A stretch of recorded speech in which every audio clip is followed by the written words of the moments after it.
दोस्तों नमस्कार। मेवाड़ की होड़ सीट वल्लभनगर में लगातार हम चुनावी घमासान को देख रहे हैं। आज हम आरएलपी की प्रत्याशी उदयलाल डांगी के परिवार में उनकी बिटिया से बात करने जा रहे हैं। प्रियांशी हमारे से जुड़ रही हैं। किस तरह से पापा का सामाजिक और राजनीतिक सफर रहा है, इस चुनाव को वो किस तरह से देखती हैं, ये सारी बातों के अलावा अगर हम बात करें तो किसान के बेटे होने के नाते वो जनता के प्रति किस तरह से समर्पित रहते हैं, वो जनता के प्रति किस तरह से समर्पित रहते हैं, ये सभी बातें हम जानेंगे।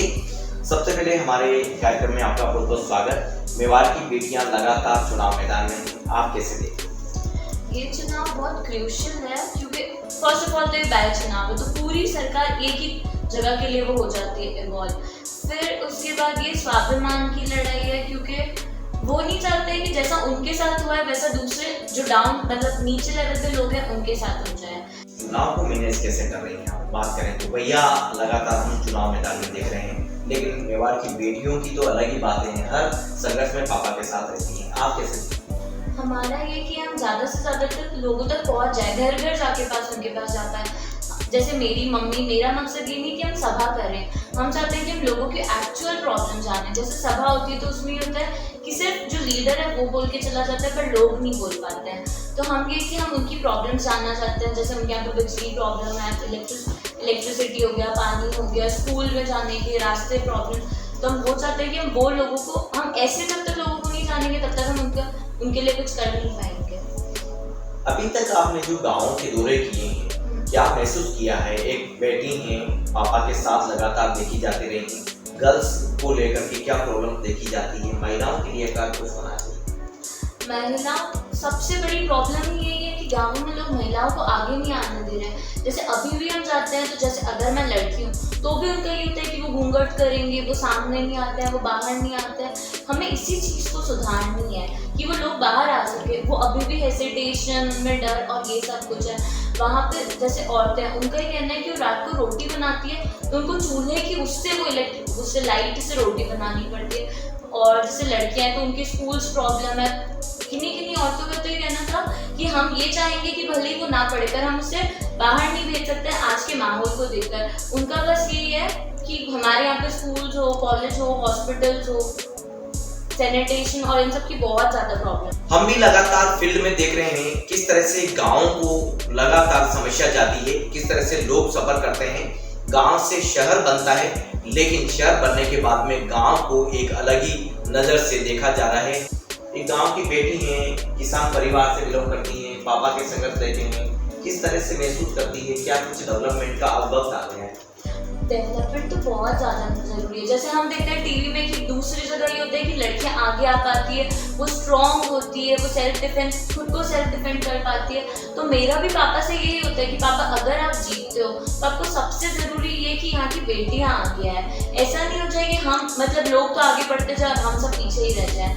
ये होना चाहिए कि वहाँ पे स्किल डेवलपमेंट हो, सेल्फ डिफेंस की क्लासेस हो, और जैसे होता है ना कि समूह हो जिसमें औरतों का हिडन टैलेंट होता है ना, उनको बाहर लाने की कोशिश करी जाए। जैसे कोई होती है वो सिलाई में अच्छी होती है, गाँवों में ये होता है कि बहुत ज़्यादा टैलेंट होता है पर वो बाहर नहीं आ पाता है। तो हमारा जीतने के बाद ये होगा कि हम उन लोगों को भी बाहर लाएं जिनको खुद के बारे में नहीं पता है कि वो किस चीज़ में अच्छे हैं। किसान की बेटी है, किसानों की समस्या तो आप देख ही रही हैं, क्या ऐसी पीड़ा अभी तक आपने महसूस की है और क्या और कुछ होना चाहिए?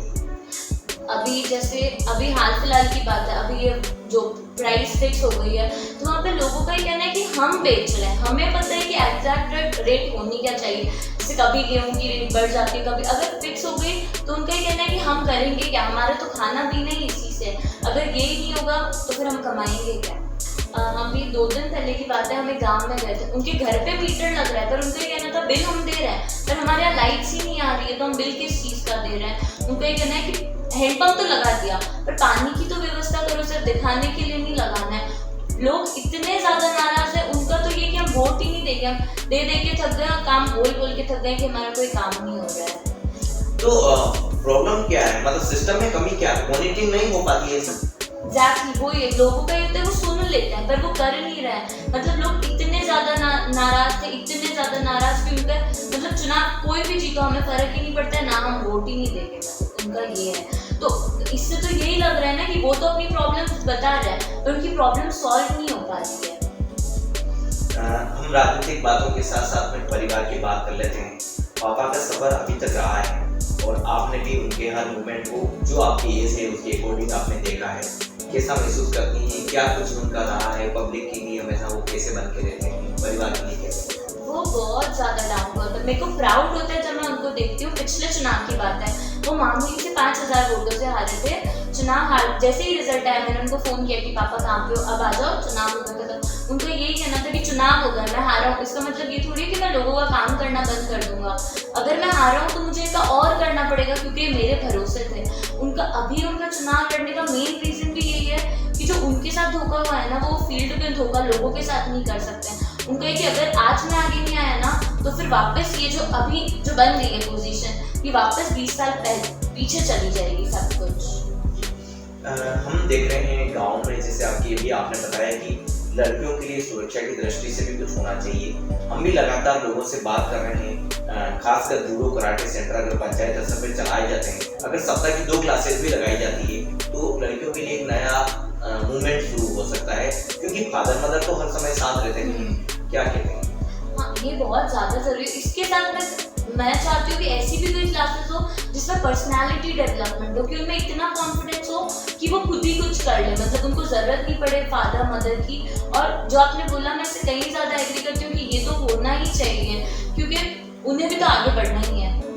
इसके लिए तो कॉलेजेस की भी, हायर एजुकेशन की भी ज़्यादा ज़रूरी हो जाती है। हम इस इलाके में घूमते हैं तो अभी कॉलेजेस बहुत कम हैं। क्या कहते हैं आप? एक कॉलेज है जो भी बन गए शायद, तो ये बहुत ज़्यादा ज़रूरी है। वहाँ पे लोगों का मतलब 2-3 गाँव में तो ऐसा था कि जो मुझसे भी छोटी लड़कियाँ थी, वो उनके बच्चे थे, क्योंकि वो आगे बढ़ ही नहीं पाई। उनका ये था ना कि जहाँ तक स्कूल है, जैसे 8 तक स्कूल है, उन्होंने 8 तक पढ़ाई कर लिया, उसके आगे क्या, तो उनके कि अगर होता तो हम भी आप जैसे पढ़ते, आप जैसे करते। तो स्कूल और कॉलेज तो बहुत ज़्यादा नेसेसिटी है। नॉमिनेशन के बाद एक पब्लिक मीटिंग थी, उसमें हमने पापा को देखा। 25 मिनट के भाषण में 5 बार वो भावुक हुए थे। एक बेटी उस समय स्टेज पे मौजूद थी, प्रियांशी। क्या सोचती है उस मोमेंट को अभी एक बार वापस रिपीट करें? वो मतलब जैसे मैं लोगों को भी देख रही थी, सिर्फ वो नहीं रोए थे, साथ में बहुत सारे लोग उनके साथ जो रोए थे, चाहे वो मेरी मम्मी हो, चाहे वो जो स्टेज पे बैठे थे या जो वीडियोग्राफर्स थे, उन सब की आंखों में भी आंसू था, क्योंकि एक पर्सनल अटैचमेंट था। और ये होता ना कि अगर थोड़े दिन पहले पता होता तो प्रिपेयर्ड रहते। अब वो अनप्रिपेयर्ड थे। उनके आंखों में आंसू इसलिए नहीं आए कि उनका टिकट कटा। उनकी आंखों में आंसू का मेन रीजन ये था कि मेरे साथ इतना होने के बाद भी ये 20-25 जितने हजार भी लोग थे, ये तब भी उनके साथ खड़े थे। उनको वो देख के वो उनको भावुकता हुई कि मेरे साथ मतलब इतना ज्यादा बुरा हुआ, फिर भी ये लोग मेरे साथ अभी भी खड़े हैं। लेकिन अब ऐसा लगता होगा शायद अब जो भी हुआ अच्छा हुआ। हाँ, ये काफी अब इनको देख रही हूँ तो अब लग रहा है कि हाँ अच्छा हुआ, क्योंकि जैसे अब पता चला है ना कि इतने अपोजिशन में लोग थे। अगर शायद हम पार्टी में रहते तो वो अपोजिशन बरकरार रहता, ये फिल्टर नहीं होती। जैसे फिल्टर हो गया ना कि हाँ जो उनके साथ है वो साथ वाले उनके साथ है, तो ये काफी ज्यादा बेटर है। अब मतलब एक बार होता है ना कि एक बार चोट लग जाती है तो इंसान प्रिपेयर्ड रहता है। अब वो प्रिपेयर्ड है, तो उसी तरह से मेहनत करे कि हाँ अब चोट नहीं लगनी चाहिए। समाज में गांव के बदलने का वक्त अब आ गया है। ऐसा क्या स्टेप होना चाहिए कि इनिशियली उसको लिया जाए, मॉनिटरिंग भी हो और एक प्रोफेशनली प्रोजेक्ट को लाया जाए? फर्स्ट ऑफ ऑल तो सबसे पहले तो नेसेसिटी स्कूल्स हो। अगर स्कूल्स ही नहीं होंगे तो उसके आगे आप कुछ कर ही नहीं सकते हो। स्कूल्स होने चाहिए, पर्सनालिटी डेवलपमेंट क्लासेस, जरूरी नहीं कि 7 दिनों पर, हाँ स्कूल में एक बार हो जाए। जूडो क्लासेस हो गई, सेल्फ डिफेंस की बाकी सारी चीज़ें हो गई, कॉलेज लेवल, हॉस्पिटल्स, और मतलब जैसे बहुत सारी फील्ड्स ऐसी होती है ना जिसमें आपको क्वालिफिकेशन की ज़रूरत नहीं है। आपकी जो बेसिक आपके अंदर होती है आप उसी से अच्छा परफॉर्म कर सकते हो। तो हमें ऐसी चीज़ें करनी चाहिए जिससे हम लोगों को पहचान पाए कि इनमें क्या क्या चीज़ें हैं जो ये समाज के लिए कर सकेंगे, और वो सबसे ज़्यादा जरूरी। तो देखिए, हम जो बात कर रहे हैं उसमें प्रियांशी का ये साफ कहना है कि जो बेसिक स्ट्रक्चर है उसको सुधारना होगा, और सबसे बड़ी वजह है कि मॉनिटरिंग नहीं हो पाती ही। ऐसे में 5 साल का वक्त है वो गुजर जाता है और उसके बाद में फिर चुनाव आ जाते हैं। बेसिक स्ट्रक्चर के साथ साथ में मॉनिटरिंग होना बहुत जरूरी है। चुनाव प्रचार का ये दौर जो है लगातार जारी है। कुछ दिनों बाद में ये चुनाव प्रचार एक अंतिम मोड़ पर भी पहुंचे।